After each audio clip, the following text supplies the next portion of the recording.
malunggay? Ano po yung ulam natin? Magluluto ako ng ginataang malunggay. Dalian mo ha. Sige po. Hello po, Aling Pasing.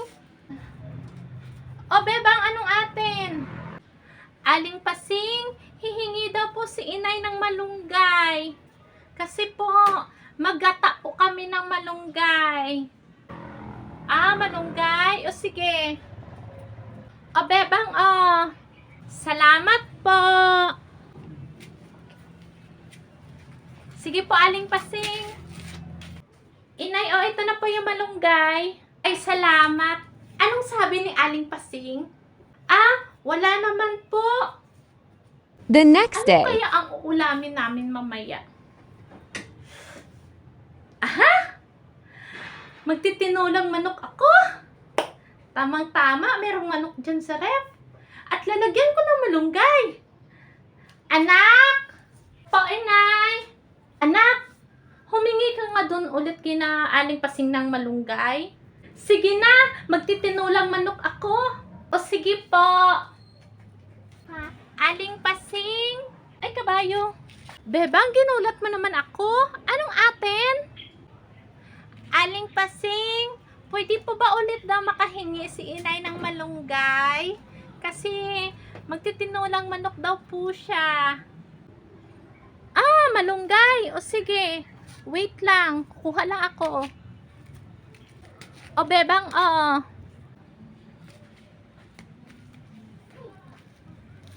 Salamat po, Aling Pasing. Napakabait niyo po talaga. You're welcome.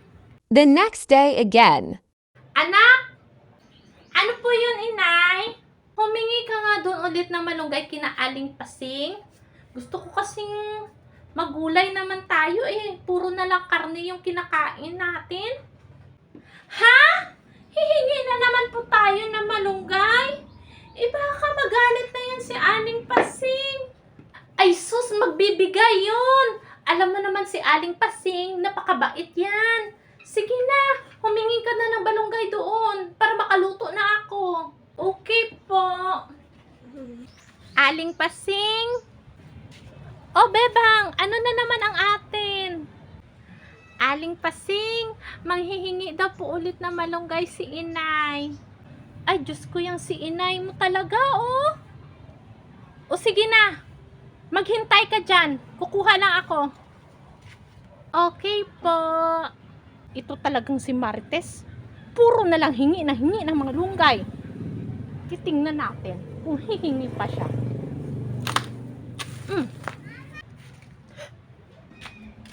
O, bebang,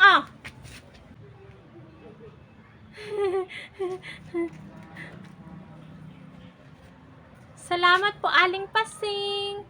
Sabihan mo yan si inay mo ha na magtanim ng malunggay para hindi na siya hingi dito. Okay po, sasabihin ko kay inay. Puro hingi. Disturbo. Inay, Ano yan? Bakit pati puno dinala mo? Inay, hindi ka na daw manghihingi kay Aling Pasing. Magtanim ka na lang daw. Ay. Kakahiya naman. Si Aling Pasing talaga, oh.